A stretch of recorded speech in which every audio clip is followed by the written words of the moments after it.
Did you know that there is a capital city that was built for millions of people but remains practically empty? And that the US wasted $17 billion for a megaproject that was never even used and remains completely useless to this day? Today, we will explore 5 of the most useless megaprojects in the world. Before we continue, make sure to like this video and subscribe to Top Luxury. Share your thoughts about these megaprojects in the comments below. Number 5. Interstate H-3, Hawaii. Let's start with a breathtakingly scenic highway in the Aloha State, Hawaii. The 26-kilometer-long Interstate H-3 passes through one of the most stunning landscapes in the world. It is so stunning that there were genuine concerns of motorists stopping and creating traffic hazards. However, the highway is as controversial as it is beautiful. It was first proposed in 1960 with defense considerations in mind, as the highway would connect the Pearl Harbor Naval Base on the south side to the Marine Corps Air Station on the east coast. The announcement of its construction was immediately met with resistance from environmental groups, as well as native Hawaiians who were worried about the massive urbanization the project would bring. Environmental laws of the time and a change of route to protect the surrounding valleys delayed the plans indefinitely. 26 years later, the environmental hurdles were removed when the Congress exempted the project from environmental laws and cleared the way for construction to finally begin in 1989. The highway was finally opened in 1997, almost 37 years after it was originally proposed. Interstate H-3 is often considered an engineering marvel because of the difficult terrain it is built on and the advanced technologies used in its construction. In addition to the numerous high-tech tunnels, the highway runs almost exclusively over viaducts to protect the local environment in the valleys below. Decades of decay, route changes, and newer but more expensive technologies meant that it was completed 5 times over the original estimated budget. The total cost of construction was $1.3 billion, which is about $50 million per kilometer, the most expensive cost per kilometer in the world. Despite the enormous budget, this beautiful highway isn't useful for everyone. Critics believe that it's a road to nowhere because the defense considerations of the 60s are no longer relevant, and the highway has no direct route to downtown Honolulu. Then there's the case of native Hawaiians, a majority of whom refuse to use the H-3 to this day. They consider it to be cursed, as many religiously significant cultural sites were destroyed during its completion. The Interstate H-3 highway is certainly an achievement as far as megaprojects go. However, for certain native groups, it remains useless.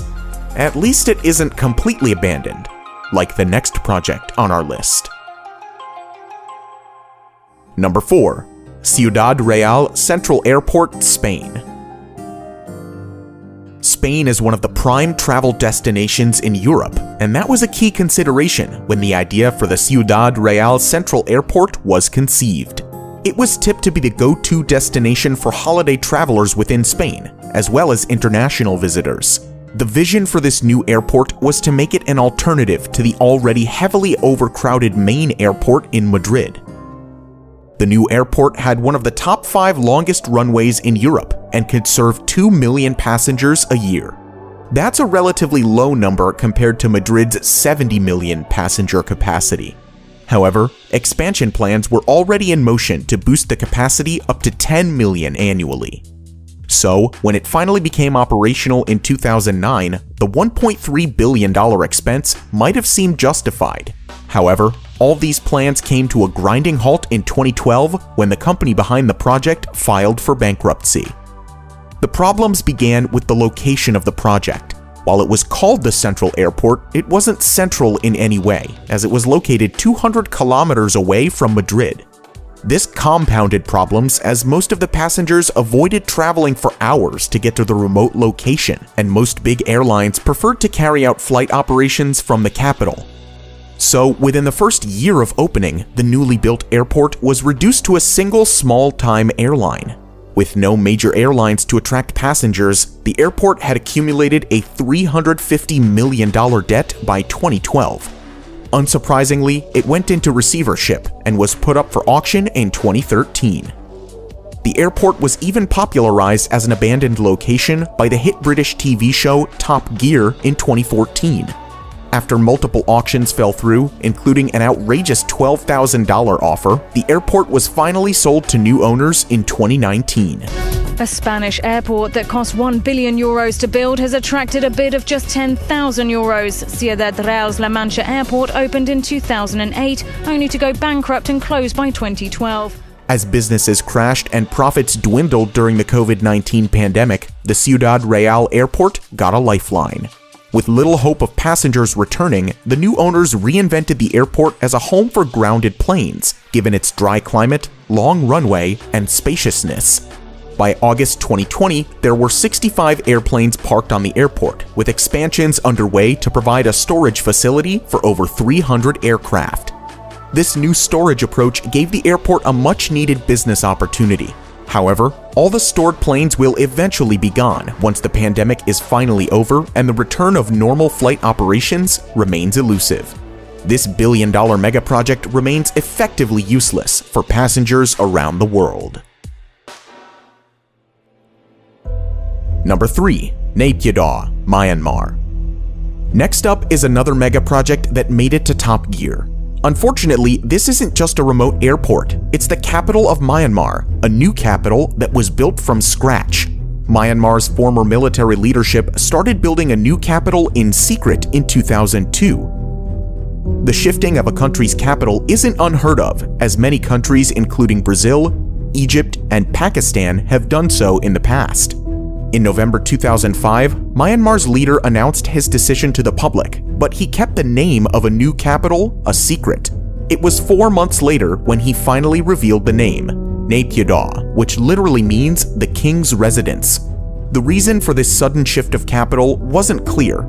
Some speculated that the military leadership was fearful of an attack from the sea, while others thought it was shifted on the advice of astrologers. However, a lot of it had to do with the former capital, Yangon. Yangon is home to 7 million people, and the city is said to have reached its infrastructural limits, and its population is set to double by 2050. Moreover, the coastal city was established as the capital during British rule to benefit the British Navy, so it made sense for Myanmar to shift the capital to a more central location. The new project was built swiftly, and to this date, the successive governments have poured $4 billion into the city. Naypyidaw seemingly has everything to attract visitors: a 20-lane highway, over 100 luxury hotels divided into 3 hotel districts, golf courses, museums, and even a 99-meter-tall replica of a landmark originally situated in Yangon. But there's one essential component that remains missing: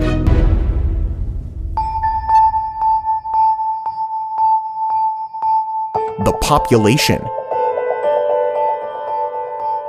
The new capital is home to less than 1 million residents, most of which reside in the suburbs that were present even before the city became the capital. But why does no one want to live there? A lingering gap in health facilities, lack of quality educational institutes, and economic opportunities mean that most of the population is reluctant to make the city a permanent home. So, the city often paints the picture of a deserted place and is often referred to as a ghost town. The incredible 20-lane highway is practically empty. Traffic congestion is unheard of, and at times, a single automobile is caught drifting along the tremendous road. The city has an airport that can handle 3.5 million passengers every year, but on a busy day, a dozen people will actually use it. The shopping malls are visited only by the diplomatic staff on weekends, while the hotel lobbies are mostly empty. Despite the apparent barrenness, there's a silver lining for the royal capital. It's built as a city of the future, and with the exploding population, Naypyidaw still has time for an inevitable redemption. For now, it's arguably the world's strangest capital, and remains useless for much of the country's population. Number 2. Forest City, Malaysia. We talked of an apparent ghost city, and next on our list is a green futuristic smart city that would rise from reclaimed land on 4 artificial islands and will be built around an artificial forest ecosystem. Forest City's location makes it an appealing bet for investors who are aiming to profit from its proximity to the independent city-state of Singapore. Singapore has the world's second busiest port and a thriving economy. The developers have already linked Forest City with Singapore through the Second Link Bridge, shortening the distance between the cities to just 20 minutes. Forest City will also have its own customs facility, enabling residents to move freely to Singapore and back. The design is advertised to incorporate many green innovations. Forest City will feature buildings with green rooftops and vertical gardens, providing a jungle experience. City streets will have a multiple-layered design with the lower layer for traffic and parking spaces, while the upper layer will feature parks, sports facilities, and transport hubs. The city will be powered exclusively with renewable energy and will be completed by 2035 at a cost of $100 billion. One of the 4 proposed islands is close to completion, with 50 apartment buildings, golf courses, swimming pools, and beaches on board. However, it's not all smooth sailing for this highly ambitious project. A multitude of economic and political hurdles are already hindering its progress. The project is being funded mainly through China, and Chinese residents virtually had a free pass to the city in the first few years of its construction.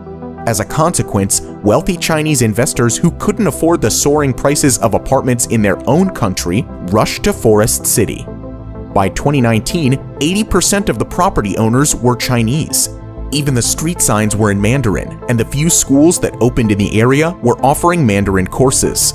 The native Malaysians simply can't afford to buy these apartments as property prices are set with only the Chinese markets in mind. This influx of Chinese investors caused a public outcry, with opponents of the project calling it a new form of colonialism. So, after a change of leadership, the returning Prime Minister Mahathir Mohamad banned foreigners from owning property in the Forest City. Many foreigners started leaving the city, and new investors were discouraged. The next major setback came in the form of the pandemic and the worldwide travel bans.